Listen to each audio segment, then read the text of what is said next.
ladies and gentlemen, to another riveting episode of Cognac Corner. And I'm your host, Marcus Boston. Today I have on my other barber, Marlo. Introduce yourself. Yo.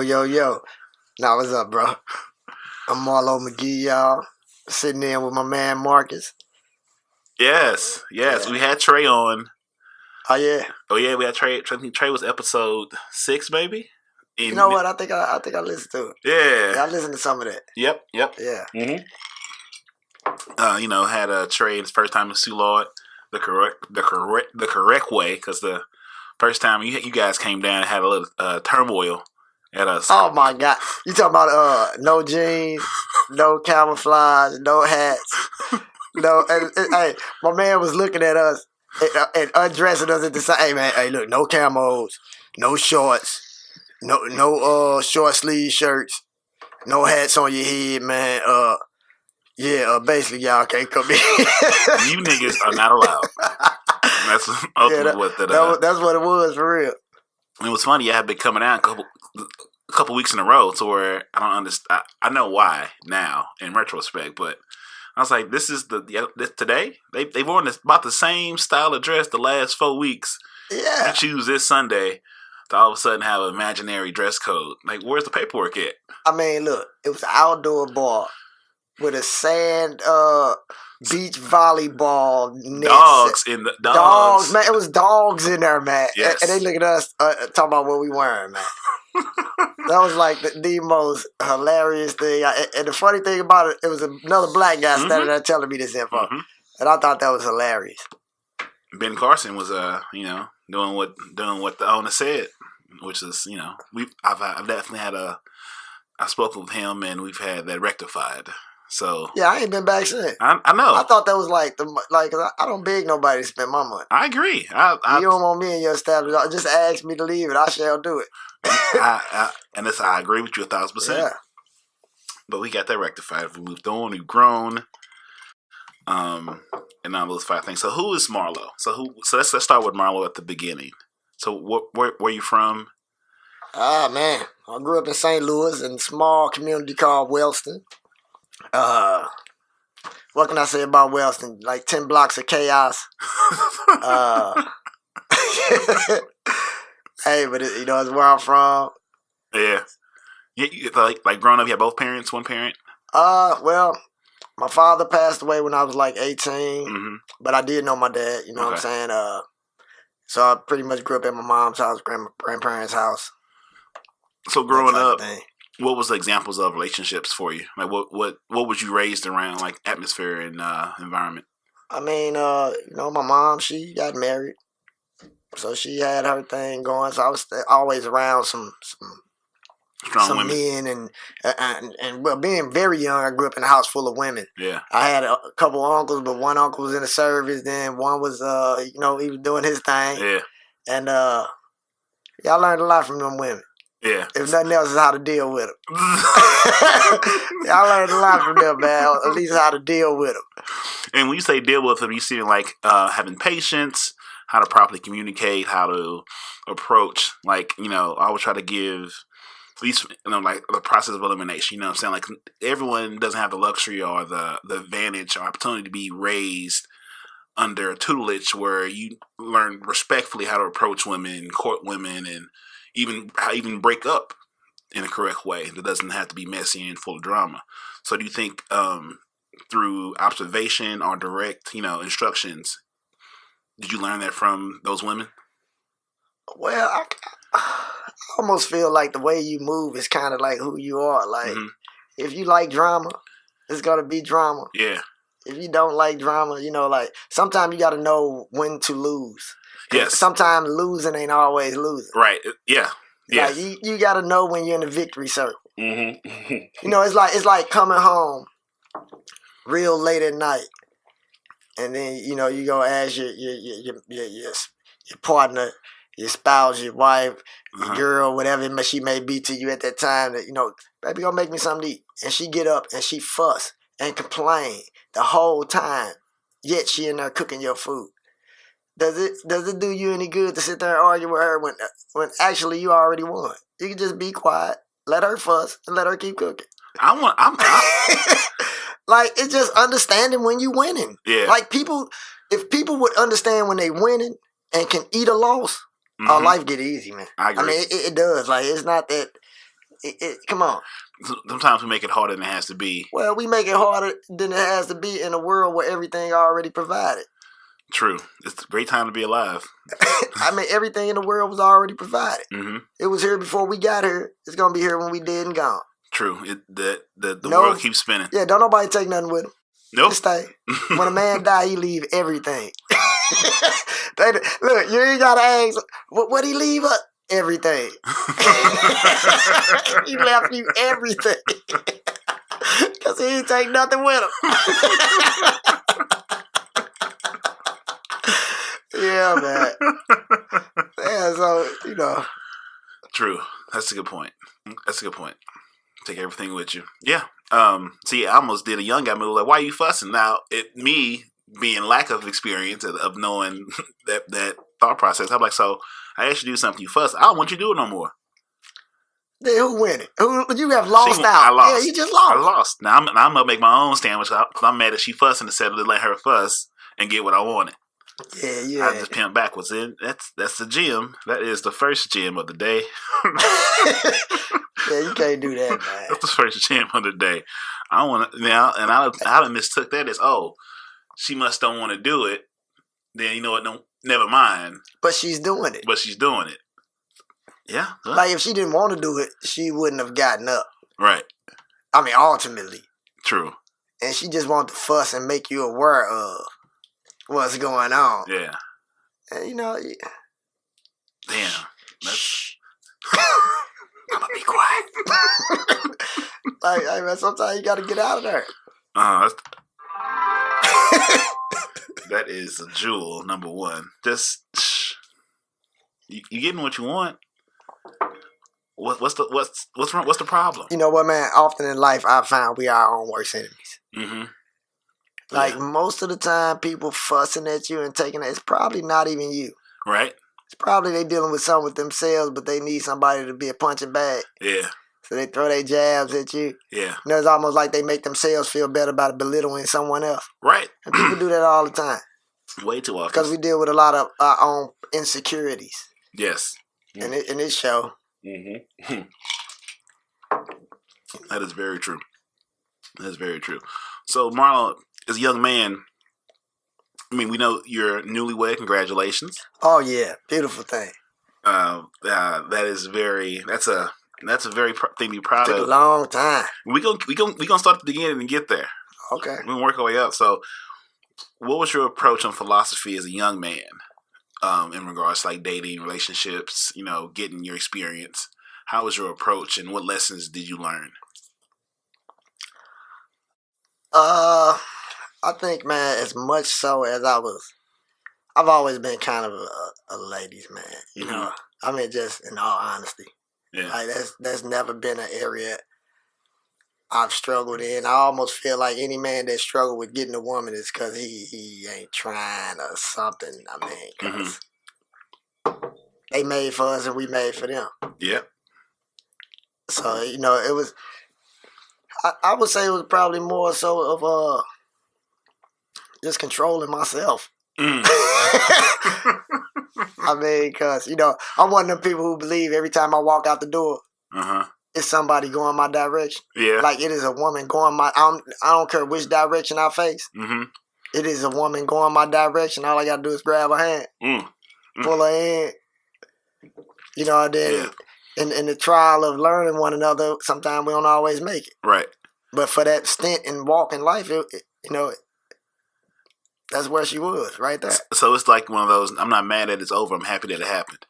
Oh, no, I don't think no period of life like it's a waste of time. Even if it took you a long time to realize that it wasn't good or it wasn't whatever you thought it was, or, it's like that was necessary. Yeah. It's necessary for your growth. Some of us, bloom early, some bloom late, some never blossom at all. Yeah, damn. So, hit him one more time with that below. What I say? He said some bloom late, Some bloom early, and some don't bloom at all. Some never blossom at all, man. And that's the truth. So, like, better be a late bloomer than never blossom at all. Yeah. A lot of waste potential and opportunity when you, like you say, you get in your own way or you get lost in somebody else's opinion of you or someone's validation of you.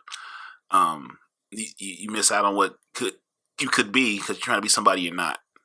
And it's unfortunate. I always get sad when I hear people, men or women, that sort of, like, go say was with someone for a long period of time and then finally get out of it, then bash the whole time together. Like, a lot of things happened, good or bad, that couldn't have happened if y'all wasn't together. Unfortunately, it was a toxic situation that lasts a long time. But there's gems in there. There's experiences and moments that are going to make you better for the next person. I mean, those are experiences that are great for growing. Like, it's like, you know what I'm saying? You learn what love is and you learn what love is not. Mm-hmm. Yeah. You know what I'm saying? So it's not about getting your way because relationships are compromise. And there is no reward without sacrifices. Mm-hmm. And, vice versa. Yeah, monogamy relationships is a choice. So you have to choose to make it work and choose to, hopefully grow in the same direction. But I think a lot of times you can avoid some hardship if you realize better you know yourself, the better you know what you will and will not deal with, and who best fits you for the most part. Clearly, you don't know everything, but the better you know yourself, the easier the rest of I think it is. Well, yeah, because I find that the most difficult relationship you could ever possibly be in is one where you cannot be yourself. Mm-hmm. That's that thing that's where it creates a great relationship when that person can accept you for who you are and you can accept them for who they are. Mm-hmm. And it's like, of course, you're gonna have some situations here and there, but everything ain't a deal breaker. Yeah. And then it's like, like, who can, like, were you being immature in the situation? Like, you got to look at yourself, right? And always self-evaluate. Self-audit yourself on what did I do to make this moment turn as good or bad. Well, it's not about looking for someone to blame. I think it's just more so about accountability. Because I think that messed some people up too when they blame themselves for things. Mm-hmm. That's how a lot of women get caught in abusive relationships because they blame themselves for his erratic behavior. Right. You know what I'm saying? So, it's not good to look for the blame, but maybe look for the solution. Yeah, that's a very positive way to look at it. You know what I'm saying? You can't look to point the finger. You need to look for the solution to what it is. Yeah. I mean, you had a fact of what's at hand, mm-hmm. and then it's like, okay, how do we fix this? Right. And try to keep your pride out the way. That's the killer. Pride and ego. Pride. Yeah. Your pride to bring a man low. You sound like you got a personal story you want to share with us? Not really, just pride to bring a man low. I've seen it. I've seen it, man. Look, I'm of the mindset you don't have to experience everything in life to learn from it. Right. Like, in fact, life too short for you to experience everything. True. So learn from the people around you. Pay attention. It's like learning how to drive from the passenger seat.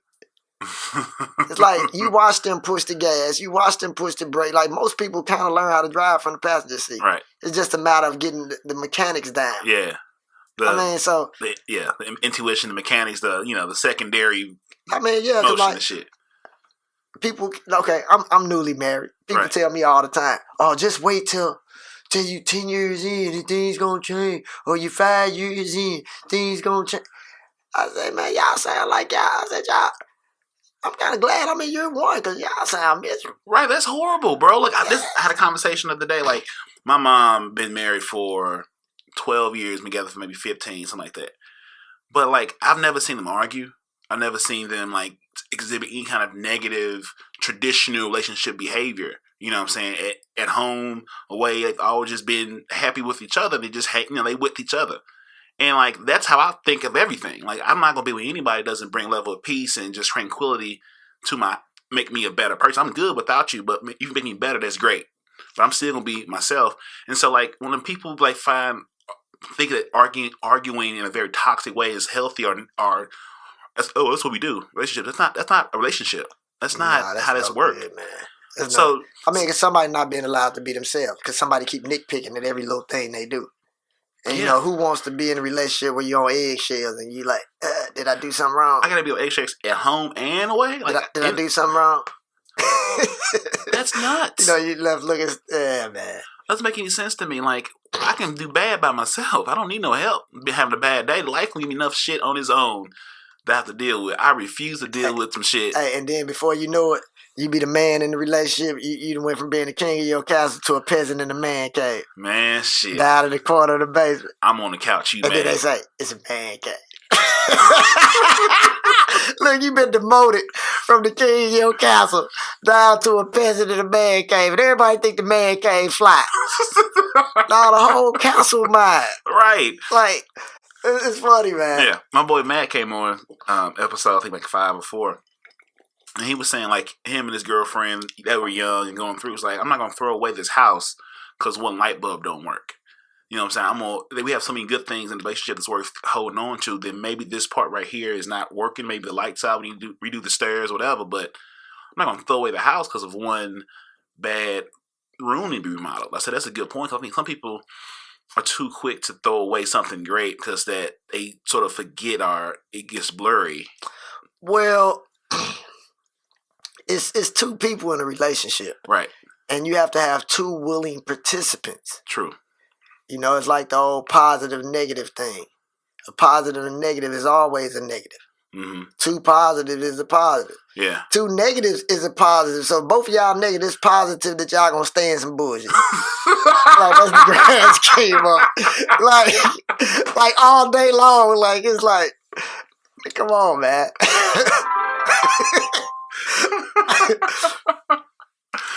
That is great. That is great. Two negatives are positive that can stay in some bullshit. I mean, it's the old mathematics. Yeah, it's not that complicated. Math, the math is definitely there. Damn, that's good shit, Marlo. That's a good point. That's a good point. And he spoke about, you know, he became accountable for his part in how things turned out and, you know, the complications of it, and just took some self audit and realized that, like, let me own mine. And maybe some of the things I didn't own at the time was leading to you to behave in the way you did. So now that I'm rectifying within myself, I can explain to you and own it. Then maybe you can see what I brought out of you in a negative way because I had negative inside me that I wasn't aware of that made this relationship turn. It made this good, healthy house turn into need to do some work. Some neglect was in that house. Well, and a lot of times you drag in some old stuff. Oh, boy. That you've been dealing with since you was a child. Yeah. Or since you was a young man or a young woman. Right. That you're dealing with, and you drag it into this relationship, and then they left to deal with it, but you hold on to it in such a way that you don't even share it. And it's just like negativeness, and it's like, what's going on? But they don't share the real issue, why they feel the way they feel. Because it could have been something totally before you. And then if it was actually something that you done, you have to recognize that wounds heal over time, and you can't always dictate how long that time is. Yes. You know, as the perpetrator, you don't get to decide how long the victim hold on to their pain. Yes. Speaking of, I was listening to another a radio show, and when the host was talking, like, you know, when a man cheats on his woman, and you know, they get through it and work on it, he doesn't want to bring it back up, but you don't know what's going to trigger her to remember what you did to her. You know what I'm saying? Like, you're over it as the man because you was never under it. You committed the crime, but you can't dictate the victim's healing and the way they might be reminded of some shit you did when they choose to be with you. Now, I think they shouldn't. If you say we want to get past this, don't keep beating me on the head with it when I've owned my mistake. But then I also can't tell you how long the recovery process can be. So I have to deal with, you know, however that may be. But like, I haven't been in situations. So I don't know. Maybe I'm off base. Maybe I'm being too optimistic or pessimistic. But I'm like, somewhere there has to be. If I cheat, I own it. It depends on the level of how egregious the cheating was. You know what I'm saying? Like, and what you gonna deal with? Maybe you can deal with me having a kid by another woman. Why, you know, maybe that's something you can deal with. I don't know, but I'm saying there's levels to all crimes. So you should have first degree murder, yada yada yada, manslaughter, because there's always a level of punishment, or at least a level of severity of the crime. But if you choose to take me back, at one point do you stop just beating me over the head about it? Man, somewhere the honesty get lost. Hmm. Even if like I in all honesty, like I've been in relationships that I wasn't 100% in, but ultimately I was lying to myself. Mm-hmm. I was lying to her. Mm-hmm. It was all one big lie. Yeah. Because I couldn't come to the grips with just keeping it real with myself and saying, you know what, this is who I am. Yeah. And so what if it hurt? Yeah. Because yeah. this is who I am. Right. And that's a freedom that you get when you finally get to a place where you know what, like I need to be myself. Yeah. And it's not that it's okay for you to just run around and cheat, but at least if that's who you are, keep it real with her. Mm-hmm. Or like, why are you doing what you're doing? Yeah. Like, cause I mean, men, man, we have sex for different reasons than women.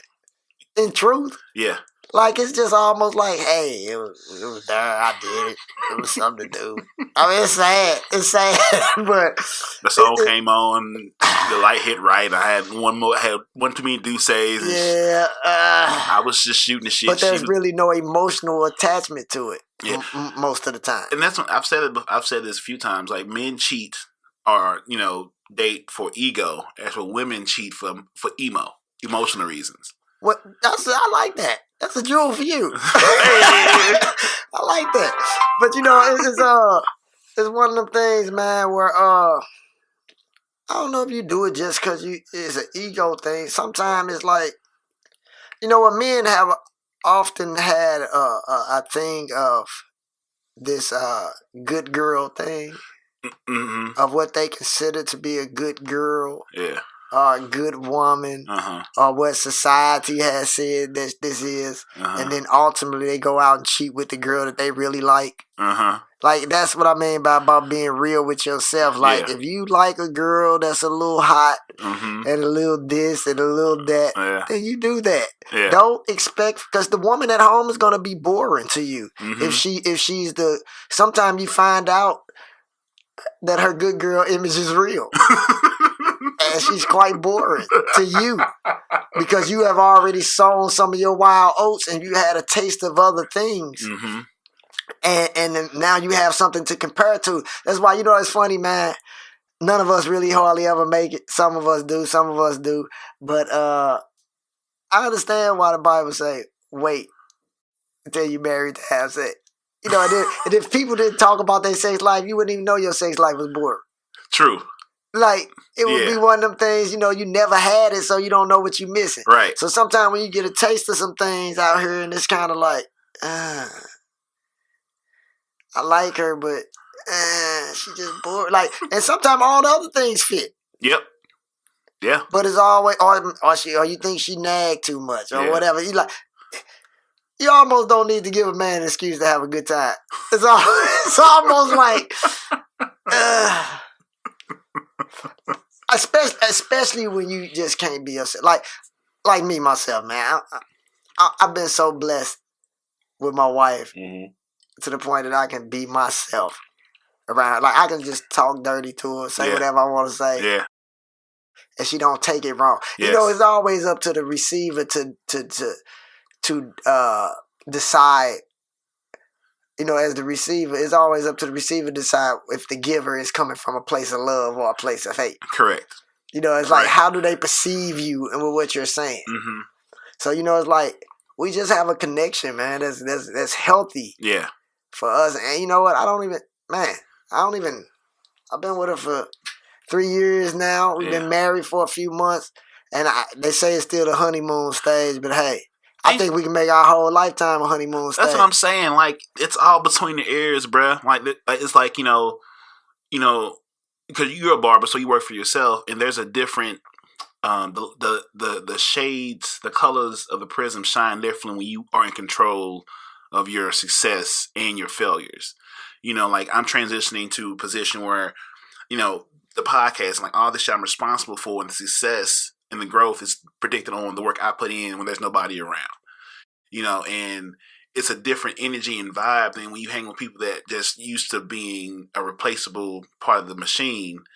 and then they're very more interested in escapism, than saying something or then into learning something. You know what I'm saying? Like, the more I do the editing and film and reporting, I'm more interested in learning from people that are successful, whatever their passion is, and they share it, and you hear that energy and that enthusiasm and the willingness to be themselves, and then you sort of find a way to, how can I embrace this information? Yes, I might not be in marketing per se, but how can I use his gems to make my stuff better? Or how can I, I'm more interested in things to be productive than escapism, because I'm working on something. So when you meet women and they're just, I go to work, then what do you do? Like, I hate when people are like, what do you do? My occupation doesn't define me. That's just what you do. Yeah, that's not who I am at all. Right. I'm gonna be bigger than any occupation I'll have, because that doesn't define me. Because I'm a living thing. It's like, it always baffles me. Like, I'm a blah blah blah. So what does it mean? Well, we live in a title-driven society. Yeah. So that impresses people. Right. Like if somebody say, it's like, my wife is a dental hygienist. Mm-hmm. So we have a conversation with someone and they say, oh, what do you do for a living? And she say, oh, I'm a hygienist. And then I say, oh, I'm a barber. Like, it's automatically assumed that her job, or she's at a more prestigious, in the sake of degrees or the title of things. Yeah. You know what I mean? And so, people, often equate titles with income. Yes. And sometimes, like, you look at somebody who might work at McDonald's and be like, oh, you 47, you work at McDonald's. They could be the manager of McDonald's. They could be making over $75,000 a year. But since you look at that job as less than desirable because it doesn't come with the title that everybody's looking for, Yeah. Yeah. I mean, it's yeah. I mean, it's sad and it's amazing how, especially in St. Louis, it's like in St. Louis, they always ask you, when I go out different places, you meet new people, like, like, what high school did you go to? What does that mean? Like, well, it's just a part of conversating to get to know you. But it only happens here. Like, you go to Colorado, whatever, you meet people and you say, hey, what's going on? I'm yada, yada, yada. You sort of just have a converse that way. But like St. Louis, when it's new, because, we're naturally... Well, St. Louis is click time. Oh, click city. It's a click time. Yeah. Like, everybody want to know what you're doing, because this is truly the show me state. If you ain't got nothing to say, I've been doing something, you ain't been doing nothing. Yeah. You know what I'm saying? That's basically what it come down to. Yeah. Oh, you ain't doing nothing. You wasting my time. Let me get on. Let me keep it pushing. Or if you're doing something they either don't know how to do, haven't done, don't get it, they want to say, oh, that's stupid. Just because you don't get it, like, like I'm saying, like, I guess you just show me state. So, like, you better off just doing what you enjoy and let the rest speak for itself. And then they want to get on the back end, want to ride the coattails. When you could be in on the early version, but you get to know who your friends are. You get to see. It's difficult to sell anybody a dream that God gave you. Correct. You're right. When God give you a dream or a vision, He gave it to you. And it's hard for somebody else to understand. Yeah. And then you can be talked out of your dream or your vision, you know what I'm saying? Yeah. By a naysayer. Yeah. Yeah. And they can be in your home, they can be outside. But you have to have, and they probably more often in the home meet you, Yeah. Sometimes parents do that to kids. Sometimes husbands do it to wives, wives to husbands. Yep. Yeah. Yeah. Yeah. And then your biggest But it probably was done to them. Correct. Because they probably ain't living their dream. They probably not doing what they were here to do based on lack of support and encouragement. You know what I'm saying? Even if you're not gonna want to help, don't hate. Just don't say shit. Just say, hey, that's cool, and keep it pushing. But take the energy to be negative towards somebody else's passion or goal. That just shows me that you didn't have the balls or courage to chase yours for whatever reason. You needed someone else around you to do some shit. Like, I don't have time to wait. Like, I'll do it. I can go on my own, and I'll figure it out. Everybody don't have leadership qualities. It's true. That's very true. Everybody don't have that. And sometimes you're looking for somebody to take a lead on something that they're just not capable of doing. Yeah, true. I mean, true. Everyone's not made to go over the hill first. Oh no, like everybody want to ride down here, but don't nobody want to push up. That's the you know what I'm saying. Don't nobody want to push up here, but everybody want to enjoy ride down. So it's just one of them things, man. People, or they just can't see it. Yeah. They can't see that vision. Like, and the funny thing about a vision, man, when you get a vision, you see the finished product before you ever even know your beginning. Like when you get a vision, when God give you a vision of something, man, you see the finish. And you probably don't have a clue of how you're going to get there. Yeah, that's true. Like, sometimes I felt that a lot of things didn't go a certain way or didn't be as fruitful as I wanted because I didn't believe in my prayers. Sometimes you have to believe. You can pray or say you pray, but if you don't believe in those prayers, and also, I always like to say, God doesn't scream, He whispers.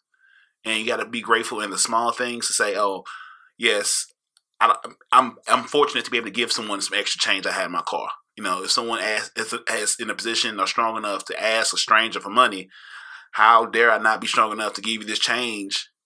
And I have in this car because I know I've spent worse. I've spent more on worse, and it's not up to me to think about where this money's gonna go once I give it to you. But just be grateful enough that I'm in position to do so and keep it moving. You talking about that paper they print every day? like really? You know what I'm saying? It's givers and takers in the world, man. You know what I'm saying? And I understand why the Bible says better be a giver than a receiver because the giver already blessed. Yep, you're right. You're exactly right. You know what I'm saying? He's always provided. Mm-hmm. He's already provided. I like to think he was done working in the 7 days. Like everything else just happened within the 7 days. But it's like, our time ain't his time. You know what I mean? Yeah. So you are a barber. How long now? How'd you get into being a barber? No, before we get into that story, what's the quote I love that you say about the cup? Oh, take the lid off your cup. Yes. Yeah, man. Please. That's real, man. Like taking your lid off your cup allows God to pour into you and allow your cup to run over. Mm-hmm. And then when your cup running over, you yourself cannot worry about what falls in the saucer. Because the moment you start doing that, you'll place a lid back on your cup because you don't want the saucer to get none. Yeah. But then God can't pour into you. Yeah. God damn. So it's just one of them things, man.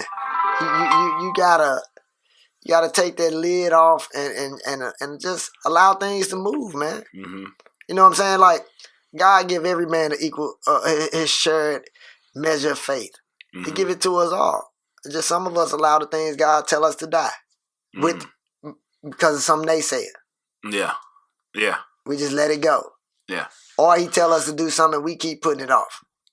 Yep. I've been writing a book for 3 years now. I'm just saying. Yeah. We put it off. Right. We stall what He's already given us. Yeah. You know what I'm saying? Like, yeah. I tell people, man, a caterpillar was born a butterfly. Yeah. Like everything God and gave you, He already put in you. Mm-hmm. Now, are you going to use these things? Yeah. For you know what I'm saying? Or are you going to focus on everything that's wrong? Mm-hmm. And, what He gave you might have been the thing that was going to bring you right out of that. Damn. He don't scream, He whispers. And if you're just too distracted or everything around you, you can't hear Him whisper to what you need to be doing. Yeah. Yeah. It's rough. Well, that is probably Gym 5 and 6. So, barber. You are a barber. You've been my barber for 15 years. I mean, it's been a while. Long been time. So long, I don't even know how we met no more. Cause I moved in with Brandon, and Brandon and Byron was friends, and my barber had closed. It was on Delmore, and that's when I had my dreads. So I needed a barber. So I lived with Brandon. I said, well, I didn't have a car in. So when Brandon would go on Thursday to get a cut, I just go with him and get lined up, and here we are. Yeah, man, being a barber has brought a lot of relationships in my life. Everybody, well, not all people that I actually hang out with outside of the shop. Mm-hmm. You know, that group of people that, you know, our relationship has extended past the barbershop.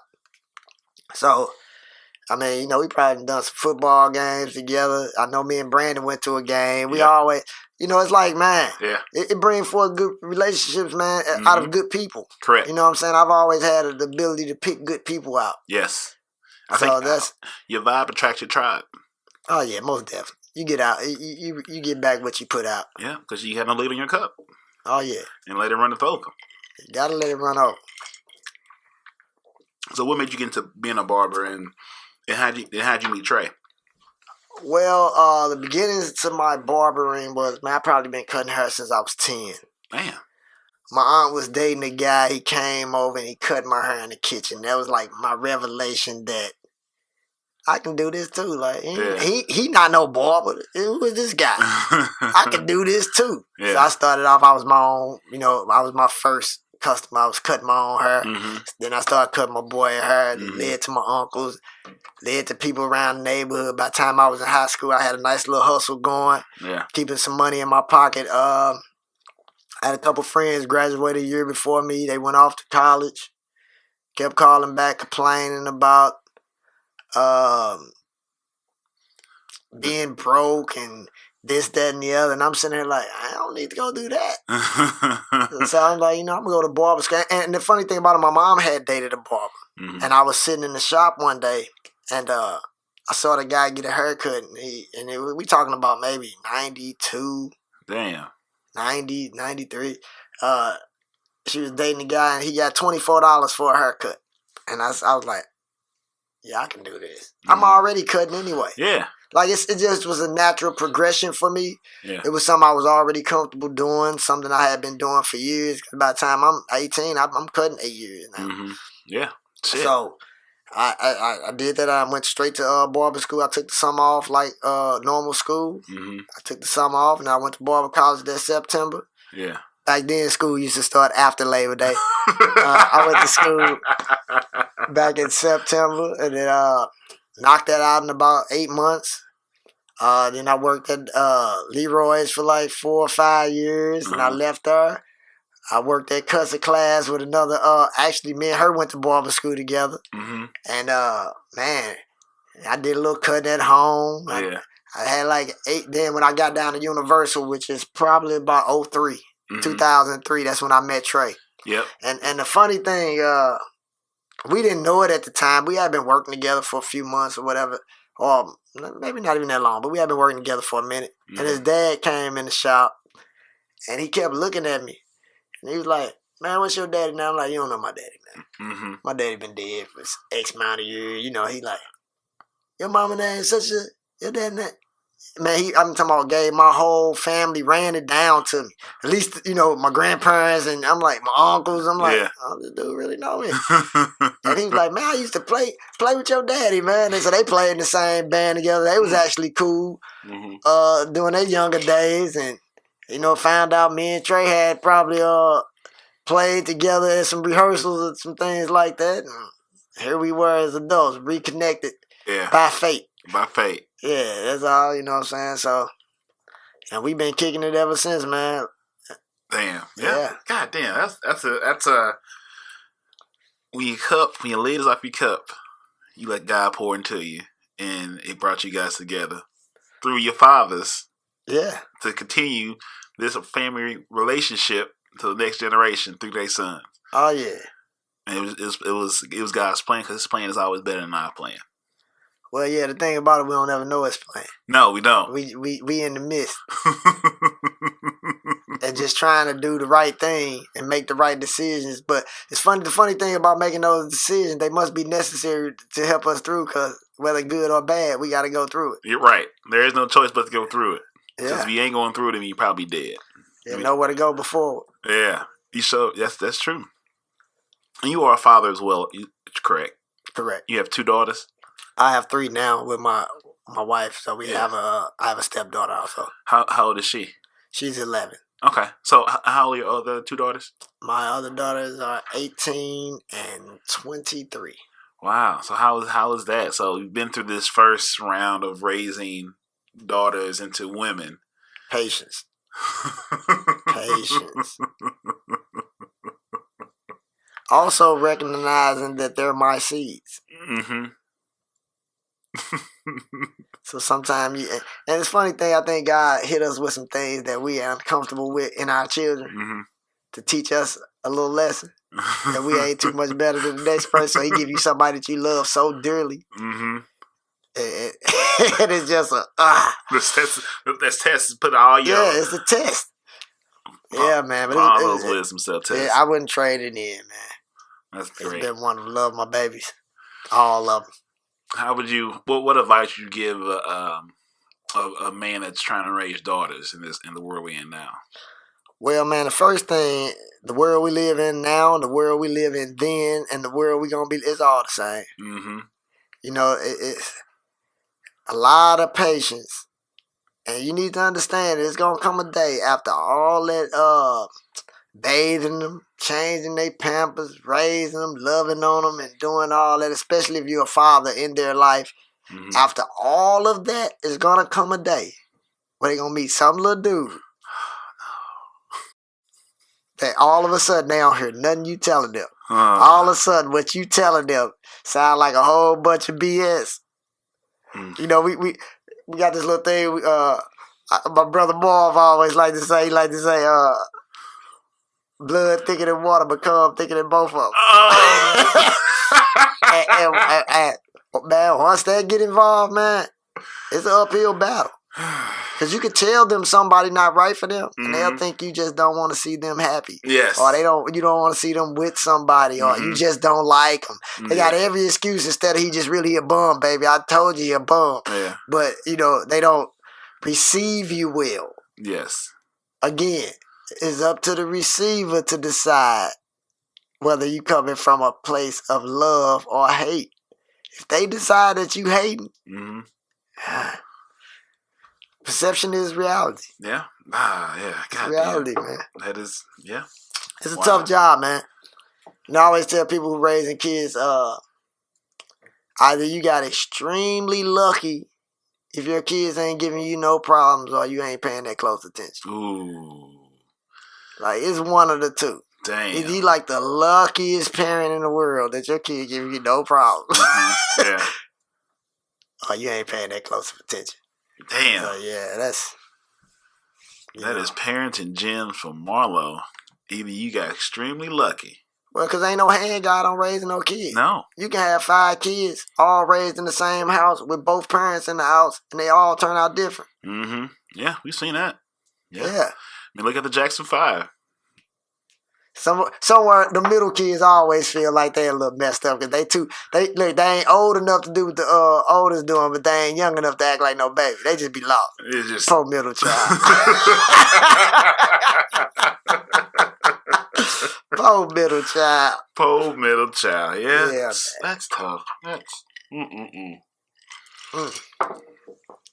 That's tough. So, I don't know if I touched on this, but like, what would be your advice on? I mean, we said patience. Like, we experience an up and downs relationship. What is the best way to end it? Like, if you get to the point where you're not happy, she's not happy, and it's time to end it, is that chapter forever closed? That bridge is forever broken? Or, I mean, how do you amicably end something like that? Well, I think you just, you walk away. Yeah. Accept it. Yeah. Accept it and you know what? The sooner you accept the loss, the sooner the losing stop. Damn. You know? So, that's what people deal with, man. I see a lot of women in relationships because they can't eat the loss. They want to get back. Yeah.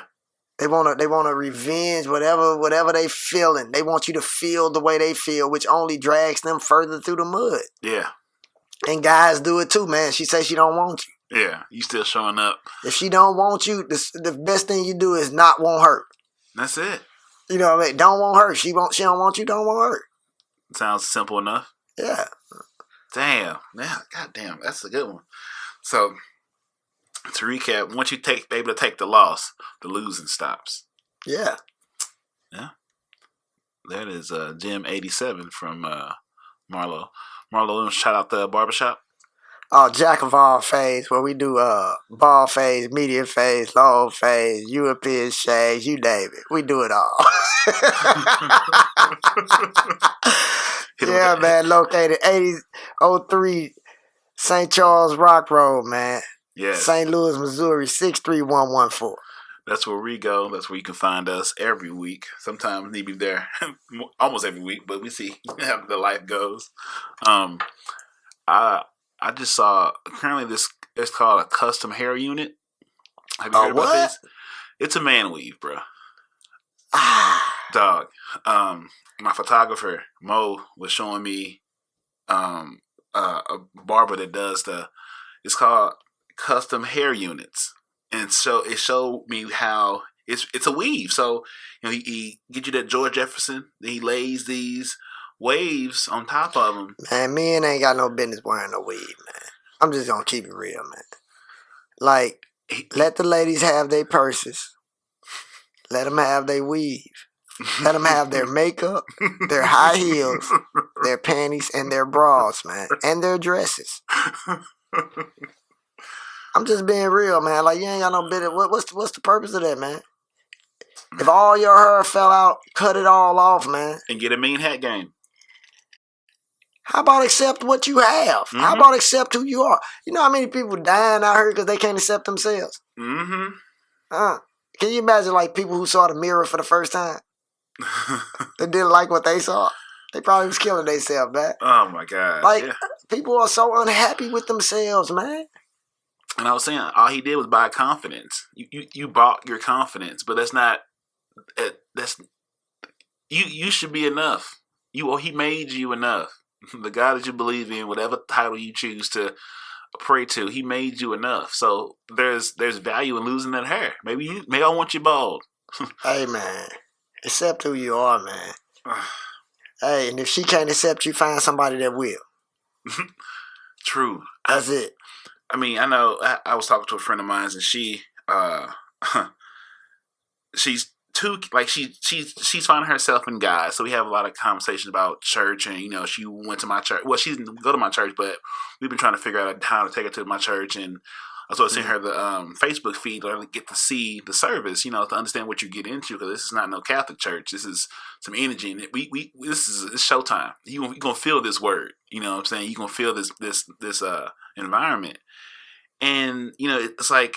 She asked me, like, do you feel I did my path wrong? I say, the only thing I ever learned me about you was that you needed to find validation in the men you were dealing with. And you can't win that way.